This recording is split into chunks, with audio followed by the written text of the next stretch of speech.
I have done many things in my life that I am not proud of. I have lied to federal prosecutors. I have altered documents that sent an innocent man to prison for 14 months. I have run cons so smooth and so exact that the people I ran them on thanked me afterward, honestly and warmly, not realizing yet what I had taken. I have been, at different times in my adult life, a fraud investigator, a fraud operator, a government asset, a government problem, and a man sitting alone in a parking lot at 2 in the morning wondering which version of himself was real. I walked away from all of it 3 years ago. I bought a house in Cincinnati, started a legitimate consulting business, found a wife who made Sunday pot roast and complained about the neighbors, and kissed me every morning before I had brushed my teeth, which is either the truest kind of love or a woman with no sense of smell. I thought I was finished. I was wrong. Welcome back to Dad's True Revenge. Grab your snacks, settle in, and remember, the people in these stories had every chance to act right. They just chose wrong. Leave a comment and make sure to subscribe. You're going to enjoy it here. My name is Bobby Anderson. And the day my past came back to collect what I owed it, it didn't show up with sirens or federal agents or anything dramatic. It came as a phone call from a bank teller named Gary who had the unfortunate habit of breathing through his mouth straight into the receiver. It was a Tuesday. Again, a Tuesday. I am starting to think Tuesdays have something personal against me. I was at my desk halfway through a compliance report for a regional credit union that paid well enough and required absolutely nothing interesting from me, which was exactly how I liked it. My coffee was hot. My dog, a beagle named Frank, who had strong opinions about mail carriers, was asleep under my desk. The ceiling fan was doing its slow, steady thing. My cell phone rang. Unknown number, Cincinnati area code. I answered with the kind of suspicion I reserve for unknown numbers, which is to say, I answered with complete cheerful neutrality that gave nothing away. This is Bobby Anderson. This is Gary calling from First Alliance Bank on Montgomery Road. I'm sorry to bother you, sir, but... Another pause. I sat in Patricia Holt's office, and on the surface, I was completely fine. Calm, organized, working at that specific mental level I reserved for situations that needed full focus and zero emotion. I had something to do. I had maybe 8 minutes before Gary's delay ended, and Chris Cole walked out of that bank with my savings and my wife beside him. I was fine. I even noticed that my hands were completely steady. I observed it the way you notice something you need to be true. Patricia Holt, I will say, was remarkable in a crisis. She called the police with quick, efficient movements, like someone who had trained for exactly this moment and was almost glad to finally use that training. She sent a silent alert to Gary through the internal system. She pulled up my account, confirmed the transfer was still pending, still stuck in the slow processing delay that Gary had created with impressive creativity. Then she looked at me across her desk with calm focus, needing just one more detail. "Mr. Anderson," she said, "the woman with him, do you know her?" "Yes," I said. She paused. "Is she a joint account holder? That could complicate things legally if she is approving the transfer." "I understand," I said. "The impersonation still matters." I kept my voice gentle because none of this was her fault, and she was doing everything right. I just need a few minutes with them before the police arrive. I need to understand this before it becomes official. She studied me for a moment. 2 minutes, she said. "The officers will be here in 5. 2 is enough." She stood, adjusted her jacket, and led me out onto the bank floor. "I'll tell you something about seeing someone pretend to be you. It is one of the strangest experiences a person can have. Stranger than I expected, even though I had spent years thinking about impersonation from a professional point of view. But theory doesn't prepare you for the real feeling of walking up behind your own reflection and seeing it move without you. I didn't tap his shoulder. I stepped beside him slowly and stood there for exactly 2 seconds before either of them noticed me. 2 seconds where I could study just how good Chris Cole had become. The haircut matched mine. The posture, the way I leaned slightly to the left because of an old ankle injury, was mine. Even the way he spoke carried my rhythm, that slight Chicago tone that hadn't fully faded even after years in Cincinnati. He wore a jacket almost identical to mine, same shade of blue, which meant Sandra had told him, which meant she had been paying attention longer than I wanted to think about. Chris saw me first. He was in the middle of saying something to Gary about the transfer reference, and then he stopped instantly, mid-word, like a recording cut-off. He turned his head. We looked at each other, and Chris Cole smiled. Not an evil smile. Not proud or cruel. It was the same smile I remembered from years of working together, slightly tired, genuinely warm, like he had missed me and had chosen the worst possible moment to show it. "Bobby," he said. "Chris," I replied. Sandra turned. Here is exactly what happened on her face, because it mattered. First, shock.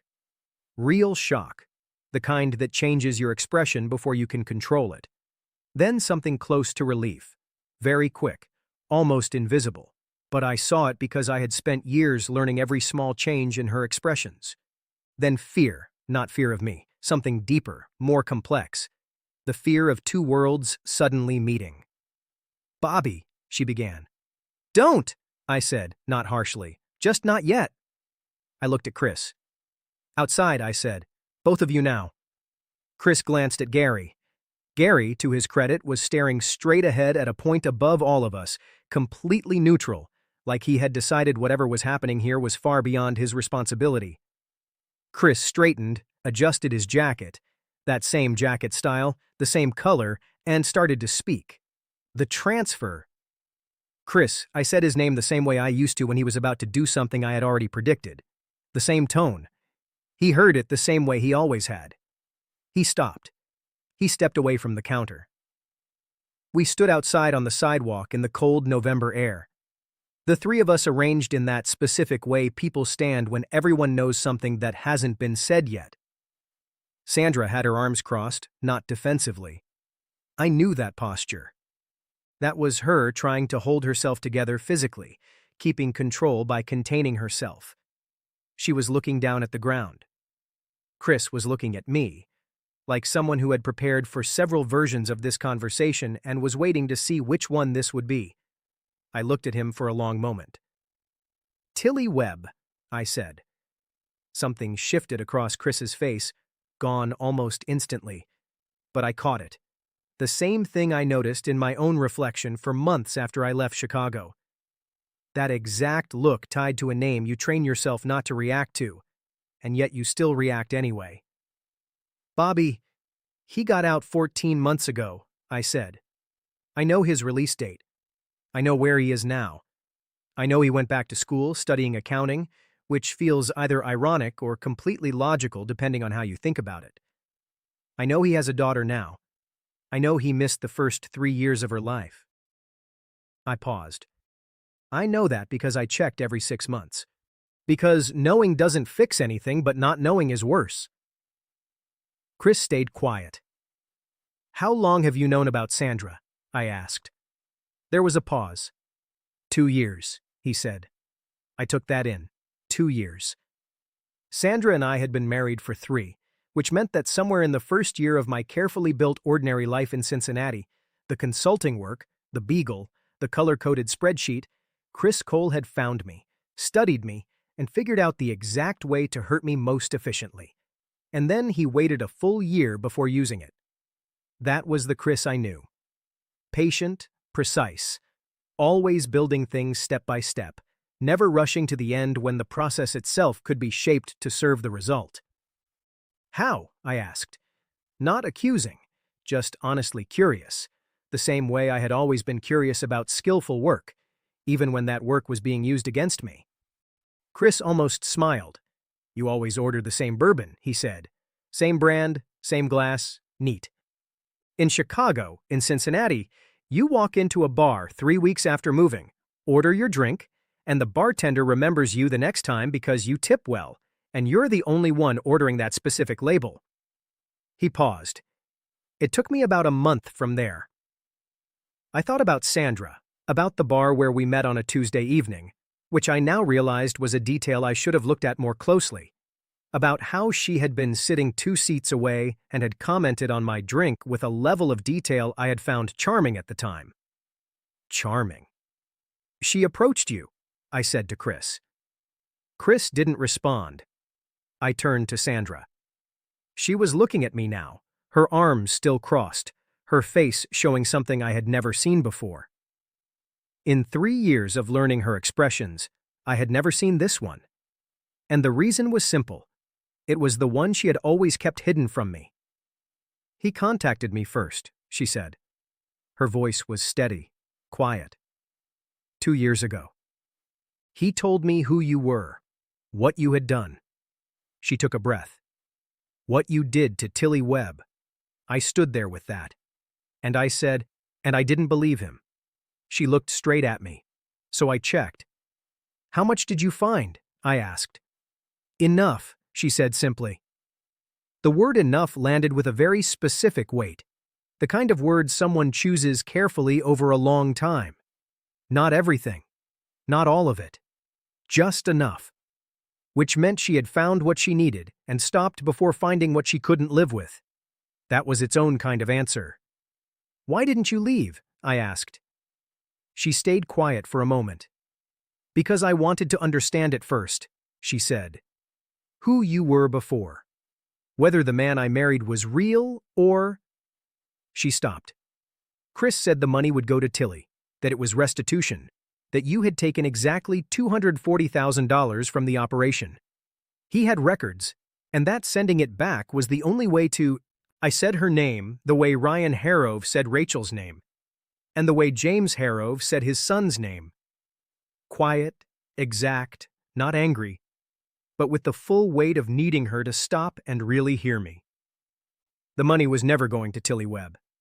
She looked at Chris. Chris looked down at the sidewalk, and there it was. That particular silence.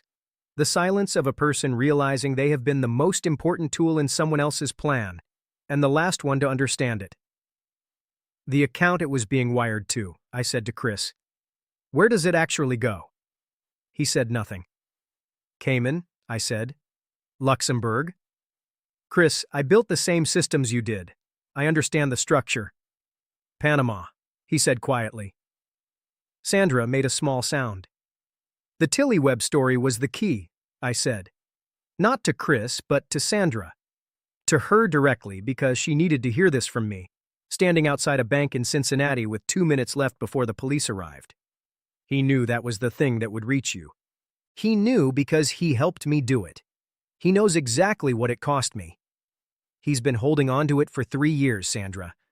Like a key, waiting for the right door. Sandra looked at Chris with an expression I recognized from my own reflection. The look of someone finally understanding the full shape of how they've been used. Chris looked up from the ground. And this was the moment that surprised me, because his face didn't show the clean, controlled expression of someone executing a plan. It was messier, more human than I expected. Less calculation, more something older. I needed the money, Bobby, he said. And his voice, for the first time, lost its performance. Underneath it was something tired, something cornered, a version of Chris Cole I hadn't seen since a parking garage in Chicago 3 years earlier. Howard Finch. You remember Finch? Of course. He never stopped, Chris said. He retired from the federal side, but he never really stopped. He's been building something privately for 2 years. He's close, Bobby. He's close. I needed to be gone before he got there. So you decided to take my savings and run. I decided to take what we both stole and use it to... It's not what we stole, Chris, I said quietly. It's what Sandra saved. Dollar by dollar for 18 years before she ever met me. You chose the wrong account. Chris had no answer for that. None of us did. Not for a moment. Then, from the corner of my eye, I saw 2 Cincinnati Police Department cruisers pulling into the bank parking lot with the calm certainty of people who had been called, not rushed. I looked at Chris. He looked at the cruisers, then back at me. And I could see him calculating, the exits, the angles, the odds, with the same speed and accuracy I had watched him use in 100 situations over 6 years. I watched him run through every option. Then his shoulders dropped slightly. Barely noticeable. "There's a third account," he said quietly. "Fast. Just for me. Not Panama. Domestic. Howard Finch's private research. Everything he has built against both of us. It's all connected through that account. I was going to use the money to access it, to get to it before he filed." He held my gaze. "It's not too late. You could still—" "Chris. Bobby, stop." I said it again. "Chris." He stopped. The officers were already crossing the parking lot. I turned to Sandra. She was looking at me like someone waiting for a verdict they had already half accepted. Something in her eyes had moved past shock, past anger, past the manipulation. Something deeper was still there, still watching me, waiting to see who I was going to choose to be. "I have some calls to make," I said to her. "Tonight. There are things I should have told you a long time ago, and I'm going to tell you all of them." I held her gaze. "Every single one. And then you're going to decide what you want to do. That's your decision, not mine." She looked at me for a long moment. Then she nodded once. I turned and walked toward the officers. Chris Cole was detained at 2:17 p.m. on a Tuesday, outside First Alliance Bank on Montgomery Road in Cincinnati, for criminal impersonation and attempted wire fraud. He did not resist. He did not run. He walked toward them with the calm, almost respectful composure of a man who had been running for 3 years and had finally run out of directions. As they walked him past me, he turned his head slightly. "Finch is going to get there, Bobby," he said quietly. "With or without me. You've got maybe 60 days. I watched them put him into the car. Frank the Beagle, when I got home, was extremely happy to see me in the simple way that only dogs and very young children can be happy to see someone, without conditions, without history, without the weight that comes from fully knowing a person. I sat on the kitchen floor with him for a while. Then I stood up, made coffee, sat at the table and started making calls. If you've been listening for a while and want more stories like this to continue, it really helps if you press the like button and subscribe. Most people never do, but it's what keeps this going. So thank you, truly. Tilly Webb's conviction was officially overturned 7 months after my statement. There was a short news cycle about it, the kind that appears quickly and disappears even faster because the world moves on. And sadly, wrongful conviction stories are not rare enough to hold attention for long. Tilly gave one interview to a reporter in Indianapolis where he said he had no comment about the people responsible and that he was focused on his daughter. His daughter, Joy Carol Webb, 4 years old, named after a woman she would never meet. Carrying a name given by a man whose ability for grace was so far beyond his situation that I don't even have the right way to understand it. I have not contacted Tilly again. That was his boundary, shared through Finch, and I will respect it for as long as he keeps it, and even longer if that's what he needs. Some debts are not paid back by the person who owes them. They are simply carried. You carry them not because it fixes anything for the person you hurt, but because putting them down would require a kind of forgetting that you don't deserve. I carry it. By most outside measures, we are completely ordinary.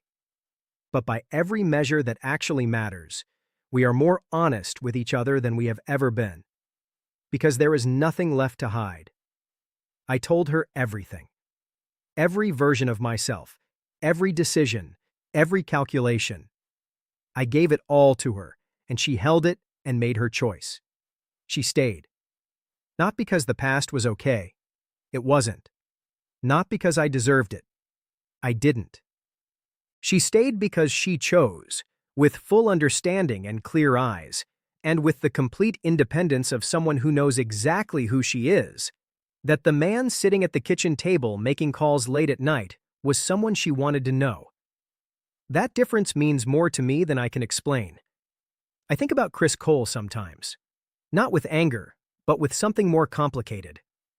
A quiet, clear understanding that we were the same person for 6 years, and then we made different choices at the same turning point, and those choices kept building over time until we ended up standing on opposite sides of something that couldn't be crossed.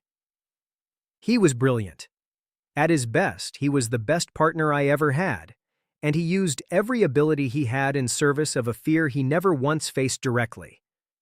I understand that fear. I had it too.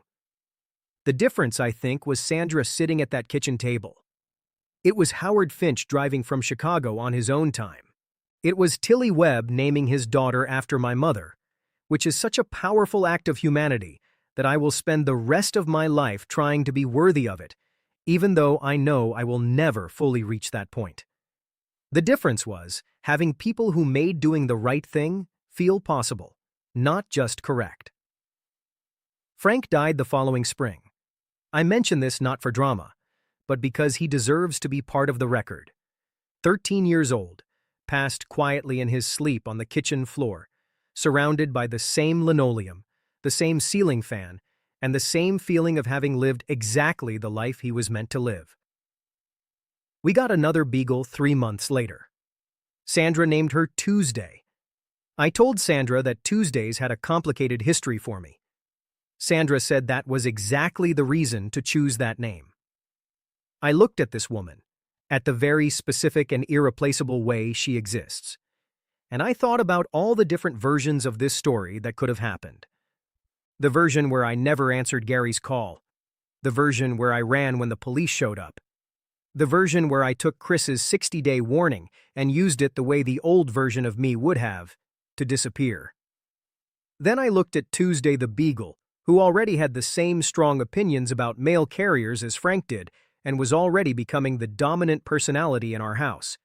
And I thought about Joy Carol Webb in Indianapolis. I thought about Howard Finch driving back to Chicago with a closed legal pad and a case that was finally, completely finished. And I thought about my mother, Carol Anderson, a woman I have not mentioned until now because she belongs at the end of this story, not the beginning. She raised me alone in a small apartment in Chicago, and she told me something exactly once when I was 9 years old and had lied about something I no longer remember, but something I have never forgotten. She said, "Bobby, the truth doesn't need you to protect it. It just needs you to stop hiding from it." I spent 30 years hiding from it. I spent one Tuesday finding my way back. My name is Bobby Anderson. I am a former fraud investigator, a former fraud criminal, a community college teacher, and a man who answers the phone when unknown numbers call. Because I have learned, at a very high personal cost, that the calls you avoid are usually the ones you need to take. I have been the victim. I have been the planner.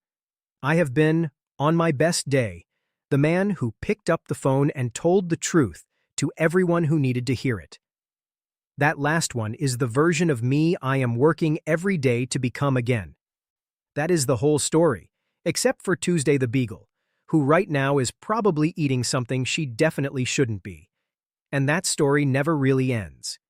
If you enjoyed this story, join our community by liking and subscribing for more real, honest, and family-focused stories. And as always, thank you for being part of this space.